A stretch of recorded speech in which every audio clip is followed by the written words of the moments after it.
The rise of artificial intelligence and data-driven systems has thrust companies like Palantir into the spotlight, placing them at the intersection of groundbreaking innovation and heated controversy. From aiding government surveillance to enabling corporate data profiling, Palantir's reach extends into critical areas like national security and healthcare, raising profound questions about the balance of power and privacy. That kind of influence doesn't come without significant risks, and those risks demand attention. This video takes a closer look at Palantir's ascent and its data practices and its government partnerships, and ultimately the broader debate over who controls your information and how it's used. While Palantir promises unprecedented insights, those insights may come at a significant cost. A future where privacy, rights, and freedoms are jeopardized. Founded in 2003 by Peter Thiel, Alex Karp, and a team of engineers, Palantir's early funding came from In-Q-Tel, the CIA's venture capital arm, and its mission was to build a tool for U.S. intelligence agencies to identify threats while protecting civil liberties. The idea was to connect fragmented data without creating a full-scale surveillance state. At least, that was the original vision. The company's first major product, Palantir Gotham, gained traction with military and intelligence agencies, proving effective in tracking insurgents and supporting operations in Iraq and Afghanistan. But what began as a defense tool quickly evolved into something much bigger. With the introduction of Palantir Foundry, the company brought its powerful analytics to the private sector. Banks started relying on it for fraud detection, pharmaceutical companies for drug research, and hospitals for predicting patient outcomes. Its role expanded even further during the COVID-19 pandemic, where it helped governments manage supply chains, model outbreaks, and distribute vaccines.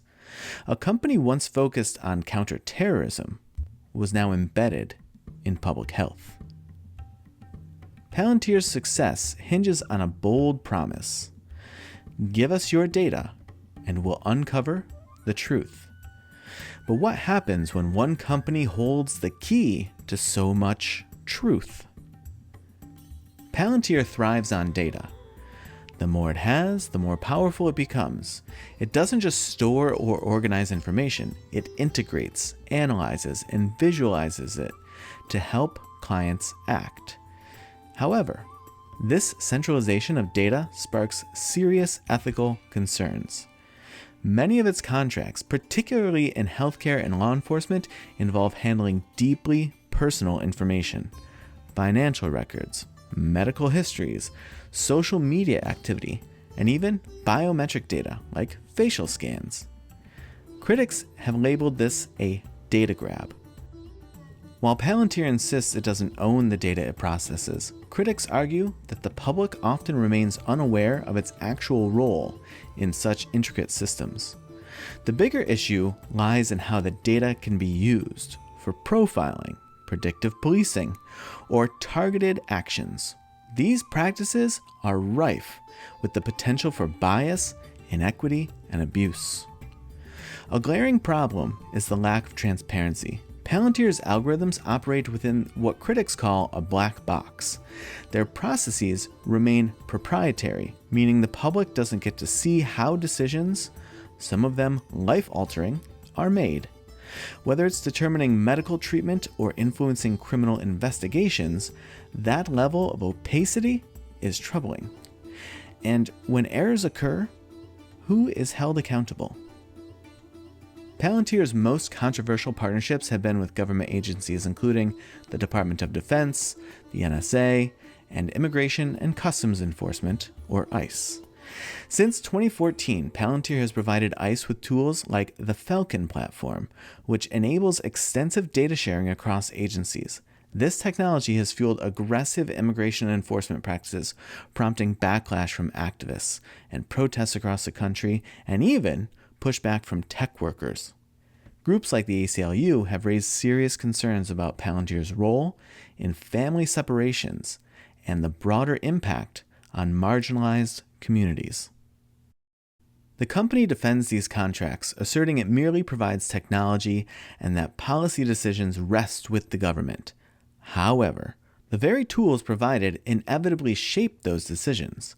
When technology enables tracking anyone, anywhere in real time, it inevitably raises questions about how far that power should go.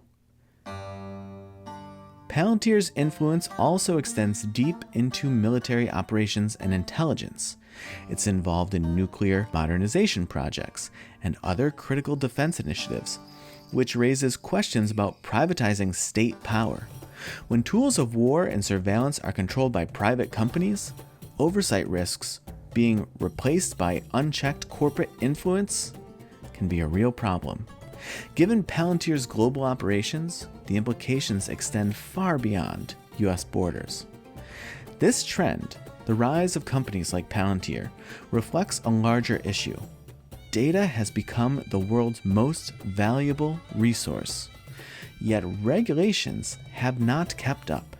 In the US, there's still no comprehensive federal law governing data privacy.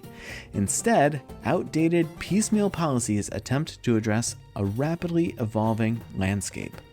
Meanwhile, companies exploit these gaps, collecting and analyzing data that shapes decisions affecting millions of lives.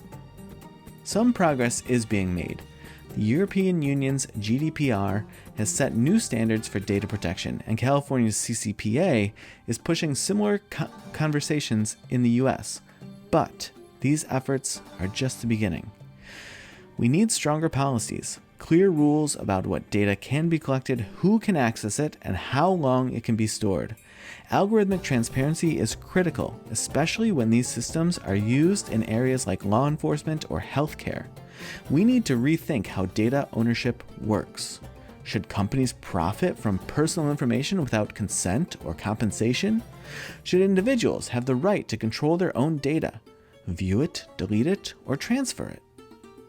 These are some of the defining questions of our time. And right now, companies like Palantir are solely shaping the answers. This isn't just about technology. It's about democracy. As citizens, we have a right to know how our data is being used. We have the right to demand accountability when algorithms influence critical decisions. And we have a responsibility to act before these systems become too entrenched to challenge. Change is possible. Policymakers are starting to take data privacy seriously, introducing new laws aimed at curbing big tech's overreach. But legislation alone won't be enough. We need public awareness. We need education so people understand what they're agreeing to when they share their data. We need whistleblowers, journalists, and tech workers willing to stand up for ethical practices. Palantir insists it's just a tool maker. But history shows that tools are never neutral. They can be harmful or even destructive, depending on how they're used. The choice is ours. Will we shape the digital age or let it shape us? If this resonates, please share it, spark a conversation, and let's push for a future where technology works for people, not the other way around. And if you haven't done so yet, I have launched a backup channel or a second channel where I will be posting some new videos that I won't post here, but also I will be uploading some of my more popular videos from here. And this way, if anything should happen to this channel, we will have another place to go to. So please just hit the subscribe there. And also I have a free Patreon. It's no cost, and it covers everything to do with the fourth turning and research and videos and essays and audio that I just do not publish at all right here on YouTube. Again, that gives us another place to go in case this channel should ever go away. We can congregate there. That's why I'm leaving it free.